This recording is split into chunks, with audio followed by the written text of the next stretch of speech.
dans l'étang, le crabe bleu, de plus en plus présent en Méditerranée. Mais à partir de quand vous avez commencé à observer son installation dans l'étang de Berre? Alors, l'installation dans l'étang de Berre, en fait, elle est assez ancienne, Mhm. parce que le premier signalement du crabe bleu, qui est une espèce américaine en Méditerranée, a été en 1962 dans l'étang de Berre. D'accord.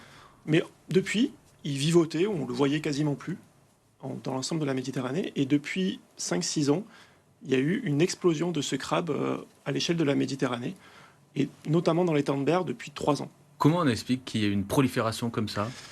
Alors c'est compliqué, probablement qu'il y a eu un nouvel apport par les eaux de ballast, par les bateaux, et D'accord. puis on ne peut pas nier peut-être un potentiel effet du changement climatique avec des eaux qui se sont un petit peu réchauffées et qui sont devenues plus propices au crabe bleu.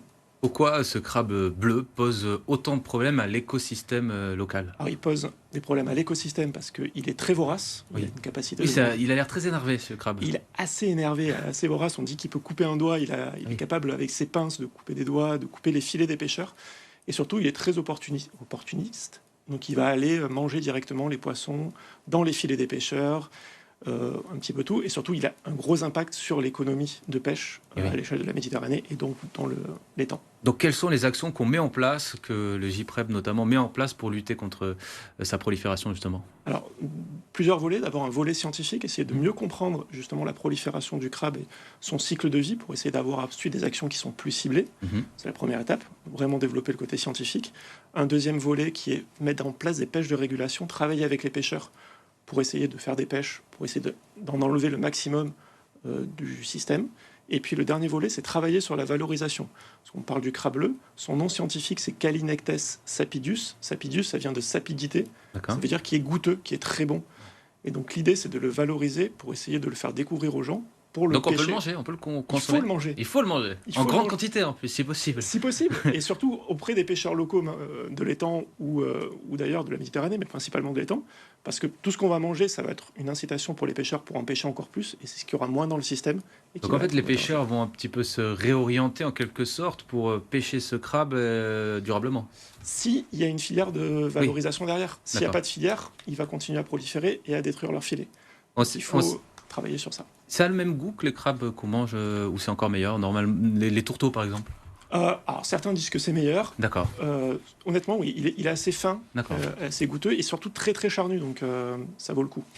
On sait qu'il y a d'autres territoires de la Méditerranée qui sont confrontés à la présence du crabe bleu. Est-ce qu'il y a des discussions entre scientifiques de différentes régions du bassin méditerranéen? Oui, on travaille tous dans une collaboration interrégionale Mhm. avec l'Occitanie et la Corse D'accord. pour essayer de justement essayer de mettre en commun. Et donc on a des programmes de recherche communs, notamment pour travailler à la fois sur la valorisation, mais aussi sur les techniques de pêche. Quelles sont les meilleures techniques pour essayer d'en attraper le plus possible? Quelles seraient les conséquences pour l'étang de Berre si jamais on n'arrivait pas à éradiquer sa présence ou du moins à la limiter fortement? La principale, ça sera sur les pêcheurs parce que ça détruit beaucoup leur filet. Ouais. Et donc il va y avoir une grosse conséquence économique, c'est que de moins en moins de pêcheurs vont aller à la mer. Et donc ça va proliférer ça. Et ensuite, on est en train d'étudier au niveau écosystémique quels sont les impacts, notamment sur le stock de palourdes. Ouais. L'étang de Berre abrite le stock Oui. plus important d'Europe de palourdes. Et si les crabes commencent à manger des palourdes, on ne sait pas aussi ce que C'est ça le va. cas, ça? Les crabes s'attaquent Pour aux palourdes? l'instant, Non. c'est pas encore le cas. D'accord. Ils ont l'air de se contenter, entre guillemets, des anguilles dans les filets. Mais voilà, c'est une crainte que l'on a aussi. Cette présence, elle n'est pas irréversible. On peut encore lutter contre? Oui. Oui. Le principal prédateur, ça reste l'homme. D'accord. Et donc c'est pour ça qu'on insiste vraiment sur cette valorisation augmenter les pêches. Alors, on parle du crabe bleu, mais est-ce qu'il y a d'autres espèces invasives dans l'étang? Malheureusement, oui. Oui. L'étang a été malmené écologiquement et donc maintenant toutes les niches écologiques sont libres. Donc on peut avoir d'autres espèces invasives ou potentiellement invasives. Donc on a le crabe bleu, on a aussi Memmiopsis ladyi qui est un genre de gélatineux comme une méduse mais qui ne pique pas, D'accord. qui est pareil, qui va avoir aussi un impact économique parce que ça va boucher les filets. On a la palourde, on parle de la palourde, mais c'est de la palourde japonaise et c'est super, elle se mange et c'est une activité économique, mais elle peut avoir aussi un comportement invasif. Ok. On a d'autres espèces comme ça qui ont envahi l'étang. Est-ce que, à l'inverse, il y a des signaux positifs avec des espèces qui reviennent ou qui se portent mieux ou qui ont un apport favorable? Oui, la principale espèce, c'est les herbiers de Zoster. Mhm. C'est l'équivalent des Posidonies, Oui. mais pour les milieux lagunaires. Et dans l'étang de Berre, on a vu au cours des 3-4 dernières années une explosion de ces Zoster, dans le bon sens du terme. Tout avait disparu.